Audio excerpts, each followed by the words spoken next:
ರಾಜಕಾರಣಿಗಳು ಸಿನಿಮಾಗೆ ಬರೋದು, ಸಿನಿಮಾ ಸ್ಟಾರ್ಗಳು ರಾಜಕೀಯಕ್ಕೆ ಬರೋದು ಇತ್ತೀಚಿನ ದಿನಗಳಲ್ಲಿ ಕಾಮನ್ ಆಗಿಬಿಟ್ಟಿದೆ. ಅದೇ ರೀತಿ ಇದೀಗ ಒಂದು ಕಾಲದಲ್ಲಿ ಎಲ್ಲರ ಮನೆ ಮಾತಾಗಿದ್ದ ಈ ನಟಿ ರಾಜಕೀಯದಲ್ಲಿ ತೊಡಗಿ ಕಿರುತೆರೆಯಿಂದ ಬ್ರೇಕ್ ಪಡೆದಿದ್ರು. ಈಗ ಮತ್ತೆ ಕಂಬ್ಯಾಕ್ ಆಗಿದ್ದಾರೆ. ಹಾಗಾದ್ರೆ ಯಾರಪ್ಪ ಆ ನಟಿ ಅಂತ ಕನ್ಫ್ಯೂಸ್ ಆಗಿದ್ದೀರಾ? ಅದು ಬೇರೆ ಯಾರೂ ಅಲ್ಲ, ಸಂಸದೆಯಾಗಿ ಸಚಿವೆಯಾಗಿ ಕೆಲಸ ಮಾಡಿದ ಸ್ಮೃತಿ ಇರಾನಿ.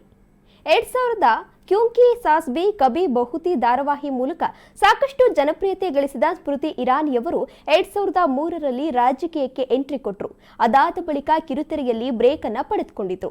ಇದೀಗ ಮತ್ತೆ ಕಿರುತೆರೆ ಲೋಕಕ್ಕೆ ಎಂಟ್ರಿ ಕೊಟ್ಟಿದ್ದು ಮತ್ತೆ ಕ್ಯೂಂಕಿ ಸಾಸ್ ಭಿ ಕಭಿ ಬಹುತಿ ಸೀರಿಯಲ್ ಮೂಲಕವೇ ಎಲ್ಲರ ಗಮನ ಸೆಳೆಯಲು ಸಜ್ಜಾಗಿದ್ದಾರೆ. ಈ ಸೀರಿಯಲ್ನ ಮೊದಲ ಲುಕ್ ರಿವೀಲ್ ಆಗಿದ್ದು ಸಾಕಷ್ಟು ಮೆಚ್ಚುಗೆ ಹಾಗೂ ಟೀಕೆಗೆ ಗ್ರಾಸವಾಗಿದೆ. ಹೌದು, ಇತ್ತೀಚೆಗಷ್ಟೇ ಸ್ಮೃತಿ ಅವರ ಧಾರಾವಾಹಿ 25 ವರ್ಷ ಪೂರೈಸಿದ್ದು ಸೋಷಿಯಲ್ ಮೀಡಿಯಾದಲ್ಲಿ ಪೋಸ್ಟ್ ಮಾಡುವ ಮೂಲಕ ಸ್ಮೃತಿ ಇರಾನಿಯವರು ಸಂತಸವನ್ನ ವ್ಯಕ್ತಪಡಿಸಿದ್ರು. ಅದರ ಬೆನ್ನಲ್ಲೇ ಈಗ ಮತ್ತೆ ಕಿರುತೆರೆಗೆ ಕಂಬ್ಯಾಕ್ ಮಾಡಿರೋದು ಕೆಲವರಿಗೆ ಸಂತಸ ತಂದಿದ್ರೆ, ಇನ್ನು ಕೆಲವರು ರಾಜಕೀಯದಲ್ಲಿ ಅಷ್ಟಾಗಿ ಗುರುತಿಸಿಕೊಳ್ಳಲು ಸಾಧ್ಯ ಆಗಿಲ್ಲ, ಆದ್ರಿಂದ ಮತ್ತೆ ಕಿರುತೆರೆಗೆ ಮರಳಿದ್ದಾರೆ ಎಂದು ವ್ಯಂಗ್ಯವಾಡಿದ್ದಾರೆ.